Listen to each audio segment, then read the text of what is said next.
Well, here we are back again and still with our covalent bonding unit. So this video is going to look in particular at polarity, and then we will do another video into molecular forces. But essentially polarity, we've used this term a little bit in class, and we're going to look in more detail as to what that means for our covalent substances. So polarity all depends on electronegativity. Now, as we've mentioned before, we're still to look at the periodic table in detail, but we've talked about electronegativity as the ability for an atom to attract electrons to itself, usually within some kind of bond. So when we saw ionic bonding, we saw that we had this situation where the electronegativity difference was so big between the two participants in the bond that the most electronegative element actually pulls the electrons off, causing an electron transfer. In covalent bonding, those electrons are still being shared, okay? So they're being shared towards in a covalent bond, so both atoms still kind of have an attraction to the electrons in the bond, but in this case, if one is more electronegative, okay, it's going to pull the electrons towards it more. Previously, we've sort of assumed that they would be shared equally, but that's not actually the case, okay? As is often the case with most things, sharing does not always happen equally. Okay, so the more electronegative element will draw the electrons to it. Now, how do we tell which ones are the more electronegative? Well, essentially, the closest one to fluorine. Fluorine is our most electronegative element, so top right-hand quarter of the periodic table, excluding the noble gases, is where we find our most electronegative elements.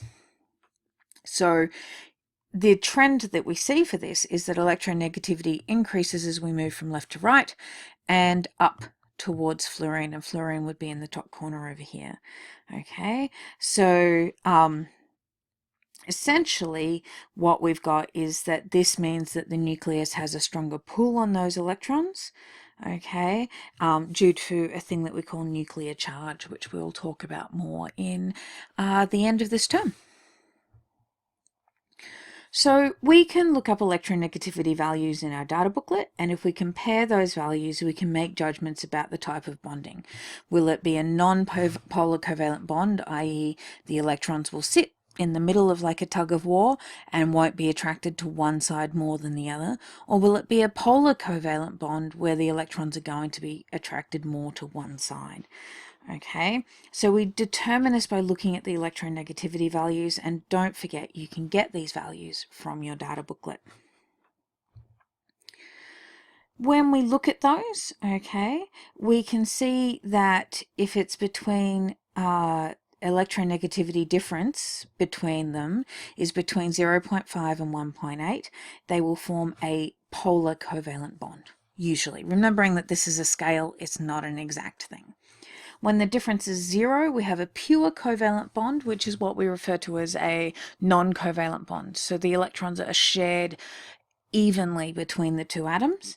And then when the difference is more than around 2, it's ionic. Okay, so we can look at the electronegativity values in our data booklet and work out which is which. So if we look at magnesium and oxygen, we look at magnesium, it will have an electronegativity of 1.2, oxygen will have a electronegativity of 3.5. If we take 1.2 from 3.5, we will see that we have a 2.3 difference, okay, which means that we would expect this to be an ionic compound. Also remembering that we have Mg, which is a metal, and oxygen, which is a non-metal. So we could have predicted that it would likely form an ionic bond even without looking at those electronegativity values. Okay, whereas if we look at something like bromine, we have magnesium and bromine, we have 1.2 and 2.8.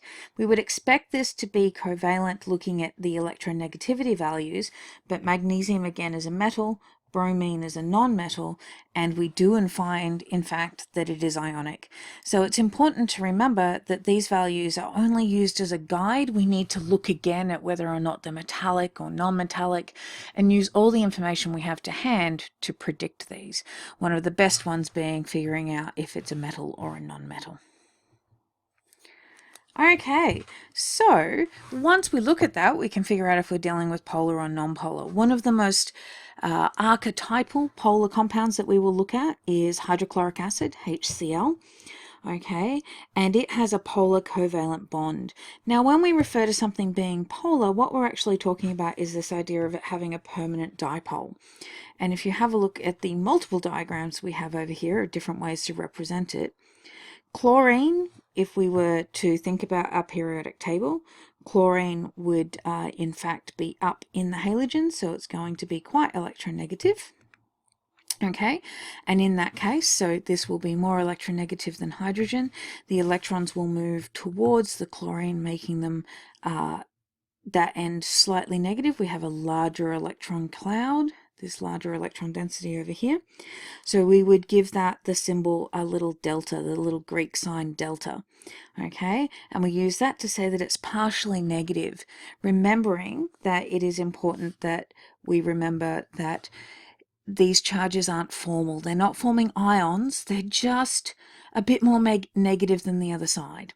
Okay, so we would then show an arrow indicating, like this one down here, indicating that the electrons are moving towards the chlorine, with a delta minus and a delta positive showing the difference in partial charge on that molecule.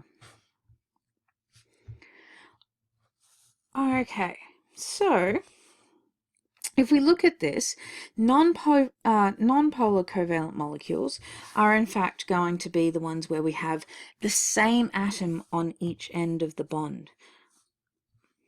Okay, so in the case of chlorine, where we have a Cl2 molecule, because the atoms are identical, there's no difference in electronegativity, so there will be no difference in its polarity. It will be a non-polar bond. Okay, same with hydrogen. You could say the same for N2, as well as O2, all the things where we have the same things on each end of the bond will be non-polar. But if we have different atoms on each end of the bond, then what we're going to find is it will actually be a polar bond, because we will find that they have different electronegativities. So if we look at something like this, this is where we've got a few more atoms than just two. So before we were talking about having O2, or we'd have O, okay, our O2 molecule, this would be non-polar, there's no difference between each end.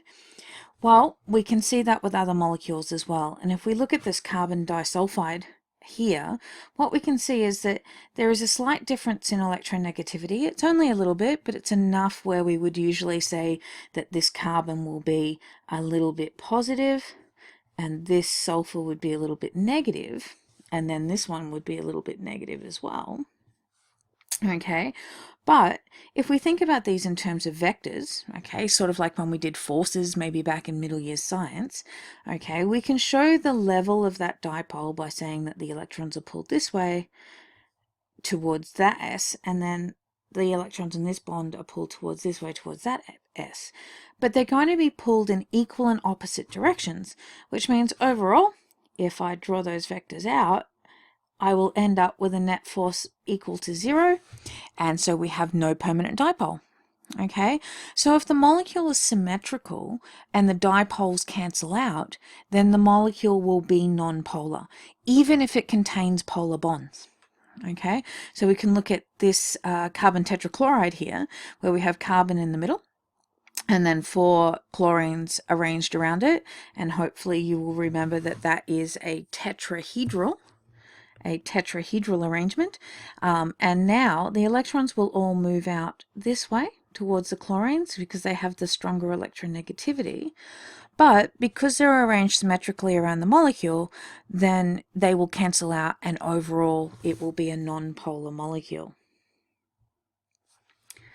So for a polar molecule, okay, we need to make sure that the dipoles are arranged non-symmetrically around it. Okay, so if it's just diatomic, so only 2 molecules, like 2 atoms like HCl, then the dipole will move towards the Cl, delta minus, delta plus, and that would be a polar molecule. Okay, it gets a little bit more complicated when we have more than two atoms.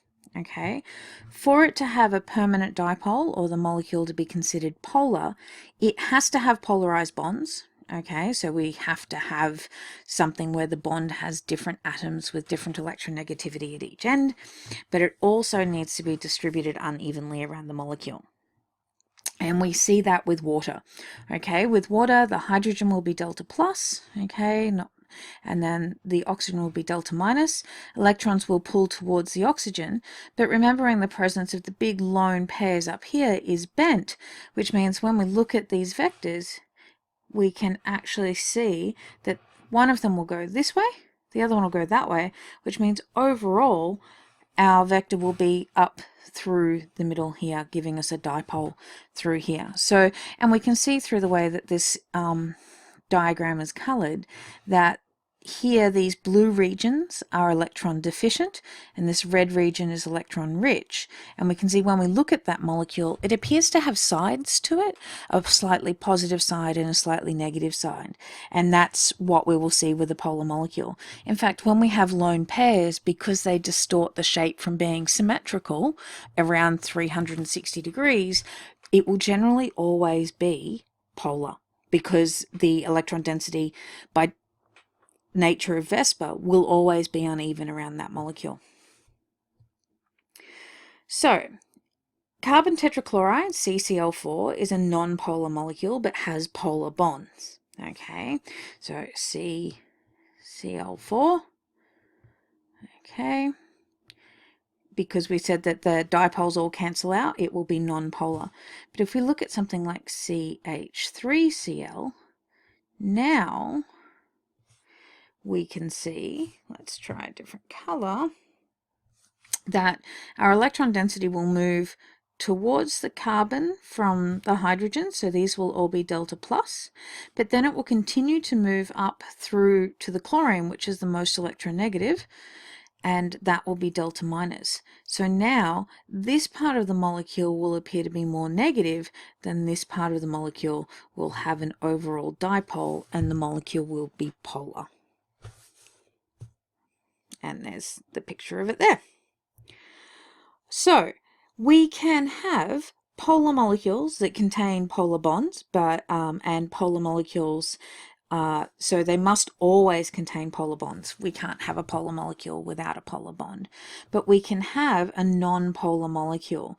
That is, that because the dipoles all cancel out, okay, so if we think about these ones, we would end up going sort of like in this direction here, and we would come back to here. So again, no net dipole, okay, and if it doesn't have symmetry. So we can see here, when we look at it, the molecule actually appears to have a sidedness to it, so we can see that it will actually be a polar molecule, okay, where we have a positive side and a negative side.